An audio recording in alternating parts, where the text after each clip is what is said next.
こんにちは、ハリケーンフットボールです。今回の教材は、サッカー日本代表に関する動画です。フットボールRambleの予想動画では、2026年、ワールドカップのダークホース候補について議論し、日本、オーストリア、ハイチなどのチームを挙げながら、その理由を話しています。日本代表については、高い運動量と集団で押し寄せる攻撃力が評価され、相手が攻略したと思っても、次々と攻撃してくるチームと表現しながら、いかに強いチームなのかを強調しています。実際にどのように話しているのかチェックしてみましょ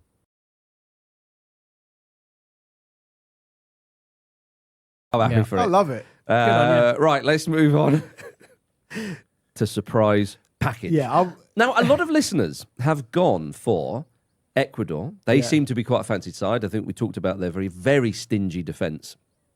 So Ecuador in there, and Japan are quite a popular one. I think Japan are good. When they played against England at Wembley, they were excellent. Yeah, they were. Is it a surprise, though, if they do well then? Well, apparently England are going to win it. I think that would be a surprise to me. So surprise package then, Luke Moore. Kick us off with I'll what you've fuck this got. up massively. This is going to be a nightmare. I don't even want to reveal Come it. on. I don't know why I said it. I know everyone on social media is going to hammer me. You're going to say Scotland, aren't you? No, I'm not going to say Scotland. But again, this is about timing. Curacao? I kind of convinced myself. I don't know why I did this, but I kind of Wait, I've just predicted England to win it. Okay, surely. I've predicted England to win it. for some reason, There will be egg all over my face come the end of this tournament. You'll be fine. I went for Haiti. Oh, my goodness. Why have you done that? Because I'll tell you what, you've taken the heat off me there a bit. Because they're better than people think they are. Yeah. They were really decent against New Zealand. All right. And I think they could Really give Scotland decent problems. against They New have to Zealand. win a game to get out of that group. But I think they might beat Scotland. Yeah. They're not going to be actually playing at 2 Also, a.m. there's a method to this madness. If they get out the group, I love the fact you've gone for that. if they get out the group, you would say that's a surprise, right? So there we Yeah. go. So they've got to do. Look, no, because that is in the true spirit of it. Because I think surprise package, there are certain teams, and we'll see what everybody's put, where, like you say, like if they're never, I suppose You can't put Turkey, Haiti, fucking Curacao, Ecuador. Cape Verde, if they get out of their can't group, you put that's a Turkey? surprise package. It is. Yeah, nailed on. I think You I can't put suppose, Ecuador. Ecuador, one of the best teams in South America. You can't put that. I mean, they finish it. I suppose it depends how they do. Yeah, I mean, Yeah, if So- they're so third place, if they go getting deep out in of the the tournament, if Ecuador reach the semi-final, I think that would be Yeah. okay. Yeah, definitely. I think, but you're right though with Haiti. If they do something, then they're in. But there. if they get, because of the extended amount of teams, if they get out of the group as a third best place, Yeah. do you think that's a bit of a cop out for? No, I think if they go through the group, I think look if they go through Right. at third worst place. So anyway, okay. So All right. so Luke's gone for Haiti. Nice. I love that you've done that, Luke, because that would be genuine surprise package. Because Yeah. as you say, nobody rates them, nobody knows anything about them, and I think it's difficult with surprise package for reasons given. But we know a lot about some of the teams and so on and forth. Anyway, Jim Campbell. I have gone for Ecuador because I think they've got a chance of actually sort of maybe getting, if they get to say the quarterfinals. They've got to go deep for this to be a surprise. surprise, Of though. course, yeah. Yeah. But I think they're really, really difficult to beat. I think once they come up against anyone sort of a higher profile, they will be considered underdogs. But I think actually they've got enough to get past some good teams just because they're so solid. So Tricky group. Tricky group. They've got- It's a hard one to call this. I actually did consider going for Turkey. Because some of the talent they've got in that squad, we're all sort of burned by the Andy Brassel. Well, he didn't prediction of even the predict it past. as well. Yeah, exactly. That's the other true. Yeah. So yeah, but I have gone for Ecuador in the end. It's a difficult one. This by its nature. I understand. I suppose what we're saying is that the category will be satisfied in different ways for different teams. If Ecuador get out of the group, go out in the round of 32, then no one's really going to notice. If they push through to the quarters or even the semis, that would be a massive surprise to me. I think if people are talking about them, Yeah, and people yeah. go, "Oh, have you seen that?" Well, that was Peter. Who have you gone for? I'm going to go for your friend of mine, Japan. Obviously, Surprisingly, yeah. Yeah. But I mean, why don't you only just put have them to down look as at them winners, you coward? Yeah. because I don't think they're going to win it. I think they're It's a gonna fair be answer. better. Yeah, that is a fair answer. Yeah. Not the spirit of it though. You watch the way they play at this moment in time, and you certainly saw that against England. You think you've got them pegged, and they just swarm and swarm and swarm, and they score goals. They spend so much time in the opponent's box, mob-handed, that they're just irresistible. Yeah. They're quite solid at the back these days. The manager's been in the job for a very, very long time. He's known as being quite conservative, but I think by all indications, he looks like he's getting a tune out of them. And they've got some good players playing in some decent leagues. They've got their big striker, obviously is playing for Feyenoord, I think, and King Kazu. he's not. He's They obviously qualified not, very strongly, didn't they, Peter? he's obviously not playing in a good league, but he's knocking them in for fun, and I think they are really going to be a strong. I think they get easily out of their group, and They've got a doable group, definitely. yeah. Well, it's Sweden, Tunisia, Netherlands, I've got, I think. Yeah.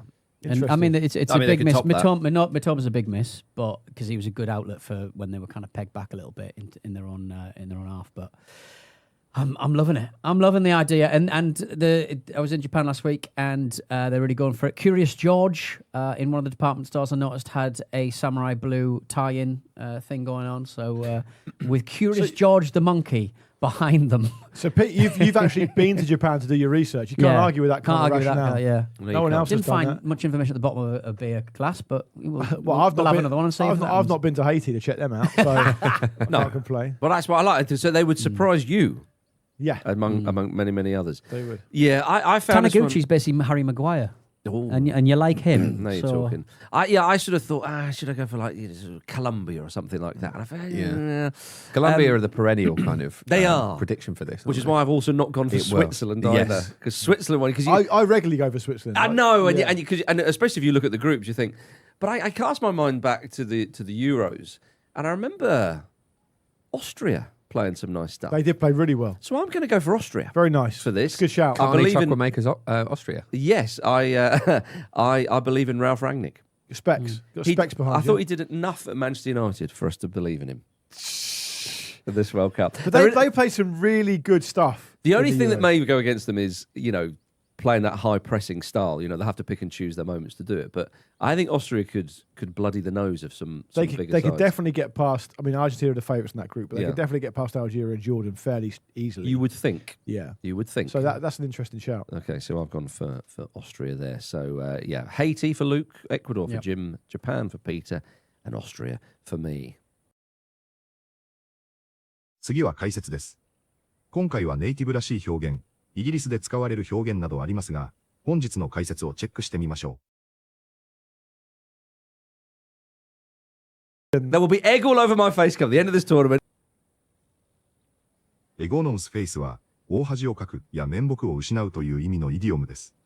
直訳すると、顔に卵がついている、ですが、昔の観客が失敗した演者に卵を投げたことが由来とされています。ニュースや政治報道でもよく使われる表現です。ネイティブが好んで使うイディオムの一つなので覚えておくと便利です。There will be egg all over my face come the end of this tournament. There will be egg all over my face come the end of this tournament. 2 Also, a.m. there's a Luke. method to this madness. There is a method to this madness は、一見おかしく見えるけれど、実はちゃんとした理由があるという意味の表現です。madness は狂気、メソッドは方法や筋道を意味します。直訳すると、この狂気にも方法があるとなります。英語圏では冗談っぽく使われることも多く、映画やスポーツ番組でもよく耳にします。シェイクスピアのハムレットが語源とされる有名な表現です。ネイティブが好んで使う知的なイディオムの一つです。Also, 2 a.m. there's a Luke. method to this madness. 2 Also, a.m. there's a Luke. method to this madness. Do you think that's a bit of a cop out for?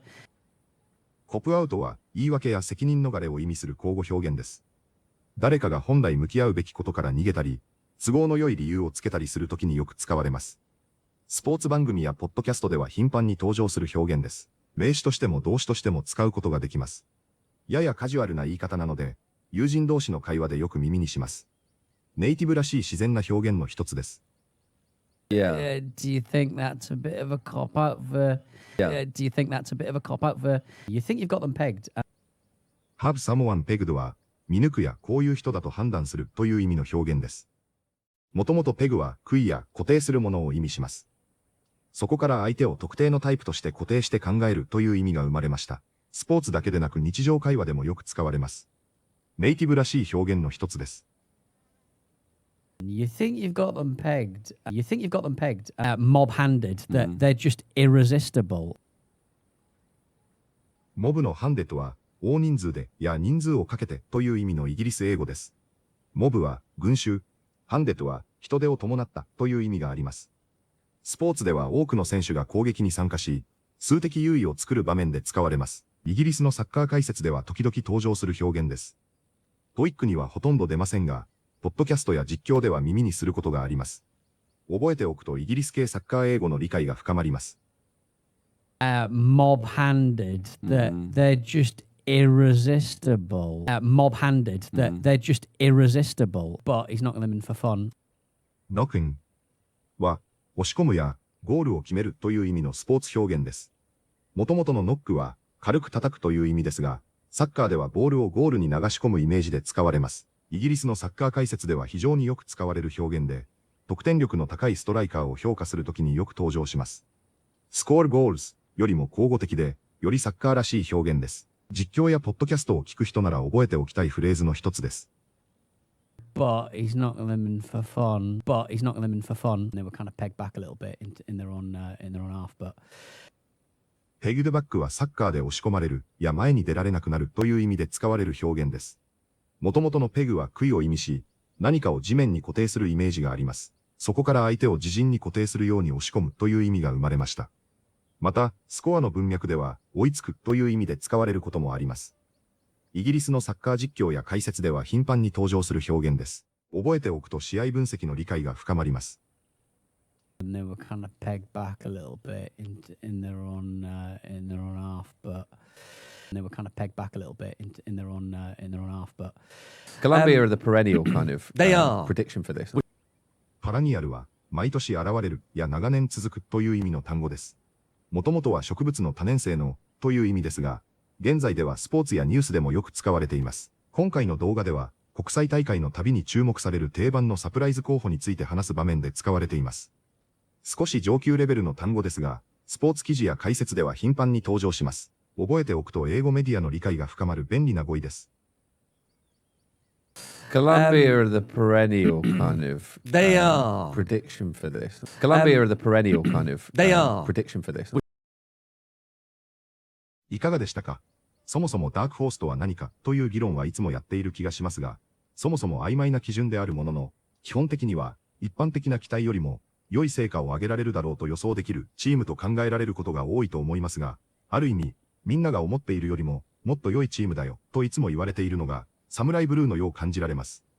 優勝本命ということは、まだまだできないのもみんなの共通認識だとも思いますが、そこに近づいているのも間違いないでしょうし、ダークホースの話題では必ず名前が上がるほどになってきました。それでも、同様にいつも同じ話題で名前が上がってくる。エクアドル、コロンビア、セネガル、モロッコ、あるいはクロアチアやスイス、オーストリアあたりもどこも強いのがわかりますから、この大会の結果次第で、さらにまたダークホースから優勝候補に挙げられるくらいの躍進ができることを期待して楽しみにしたいと思います。本日もご視聴いただきありがとうございました。またすぐにお会いしましょう。